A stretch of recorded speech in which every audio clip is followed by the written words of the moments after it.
much time left, but I want to tell you guys a story. How many people here have vices, right?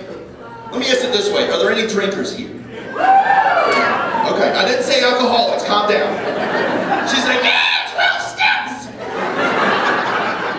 Okay, any pot smokers? Okay, very good. I did a show last night and I had to answer, are there any cops before the pot smokers? I'm not a big pot smoker, I don't drink a lot, but my favorite thing to do is to take a handful of mushrooms and go to see all the new Marvel movies in IMAX 3D. Right? Because sometimes, for those of you who here has ever done mushrooms?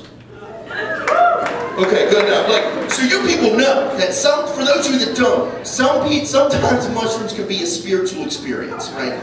There was one time I was in a rut, I was kind of feeling down, and nothing was really going my way. I went camping, did some mushrooms, and I was staring at the campfire, and this flaming skull wearing a Corinthian helmet rose out of the flames, right?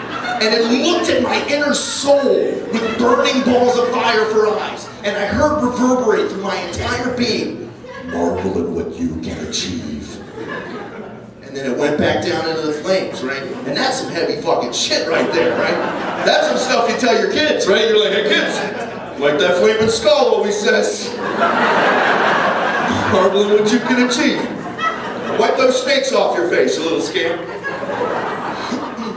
But other times, then there's the other times with mushrooms that you end up ripping your dick off and throwing it through an elementary school window.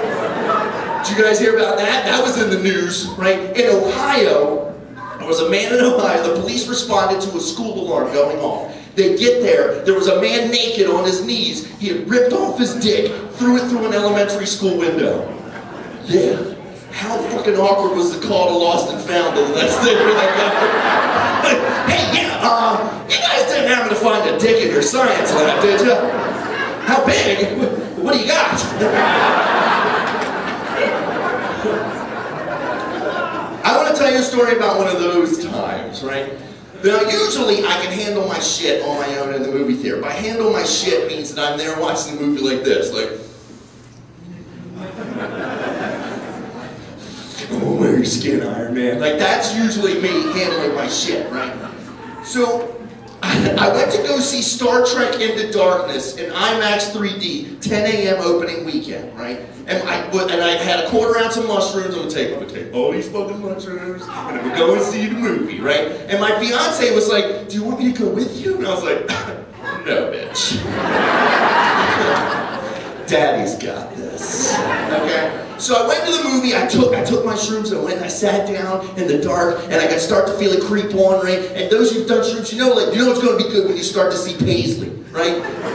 That's where paisley came from, by the way. It was invented in the 60s because people tripped and were like, dude, I wanna wear this as a shirt. That was... So I started like getting that and I'm like, this might have been a bad idea, right?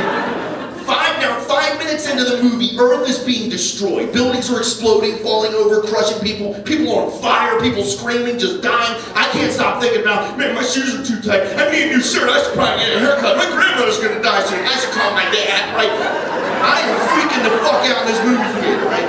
So I was like, big, I'm done, right? I stood up to leave. It was fucking asshole to elbows with Trekkies all around me, right?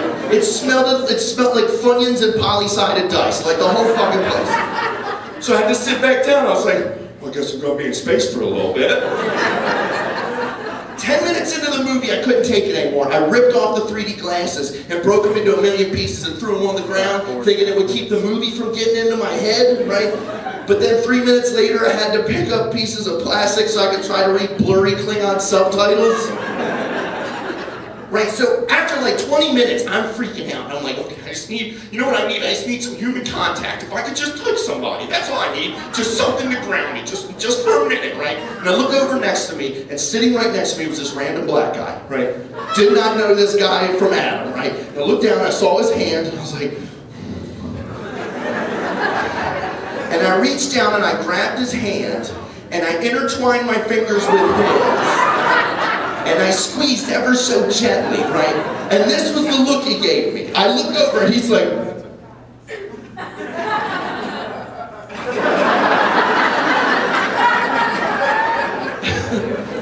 And all I said to him was, I just need a minute, I just need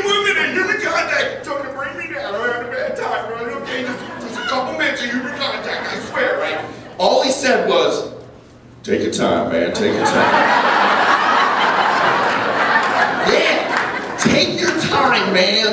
That was his program response. Like, how often does this happen to that guy? That "take your time, man" was his response. Like, did he get home and his wife was like, "Honey, how was the movie?" "Another honky, how my hand today?" Did you tell him to take his time? You know how white people are in the movie theater. So after 10 minutes, I kissed his hand, put it back down. Because I'm a gentleman, right? And I was like, that's it, I gotta get the fuck out of here. And I decided I was gonna come up with a lie, like a scheme, a reason for me to leave. Because if all of us know, whenever you're doing some shit you shouldn't be doing, you think the first time you take a step that you stumble, you're like, "That guy's on drugs!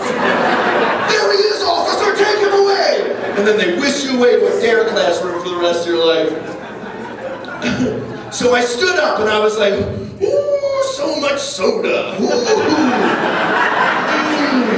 Sure need to tinkle." And I started making my way towards the end of the aisle, right? But like, you know, like when you have to use the bathroom, the closer you get to it, the more urgent that feeling becomes. Yeah, that was me trying to get to the end of this aisle. It started like, "Oh, excuse me, pardon me. Oh, just move your legs. Oh, what a lovely baby. Excuse me, pardon me. Just get out of the way. Just get the fuck out of my way."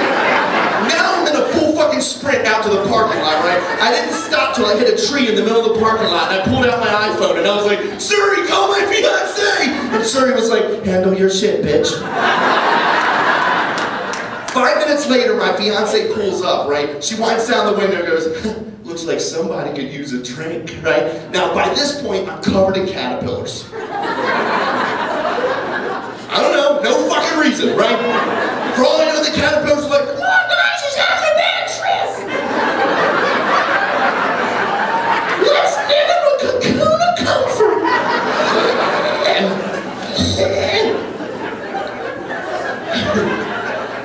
So she shoves me in the car and takes me around the corner to the closest bar, right? Now there, she's giving me shot after shot after shot after shot after shot after shot after shot. Now I'm fucking tripping my balls off and I'm fucking white girl wasted, okay?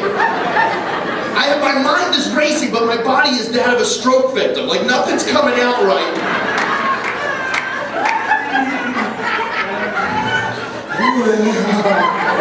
Right? So I'm trying to tell her, in my mind I was like, wait, I should use the bathroom before we go, right? All that was coming out of my mouth was, "Potty."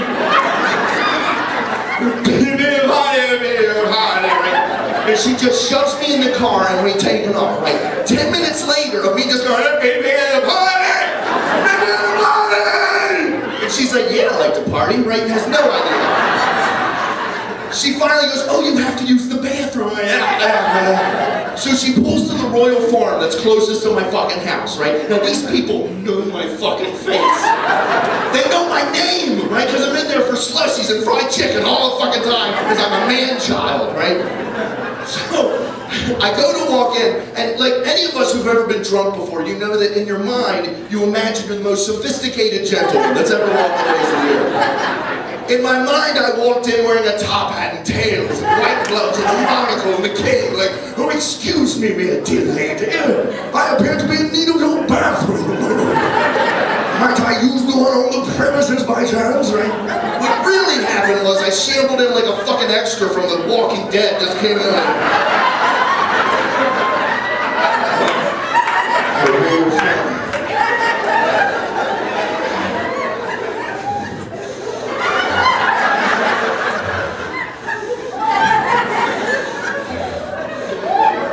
Call me the lady. I know people pie. And Miss Jackson, who knows my fucking name, thought it would be funny to go, "No." And that's when I just let it go. And it'd be one thing if I was wearing dark jeans. It was a little bit like, "They'll never see jeans." Like a full-on fucking piss. Like, I just let, like, and I was wearing white cut-off cargo shorts that I had made.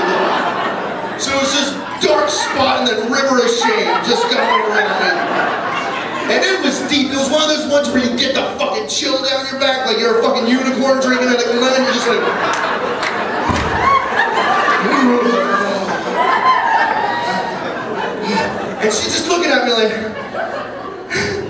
And I was like, well then, lady, it appeared that I pee-peed on your floor. And I'll never forget what she said. She said, take your time, baby, take your time.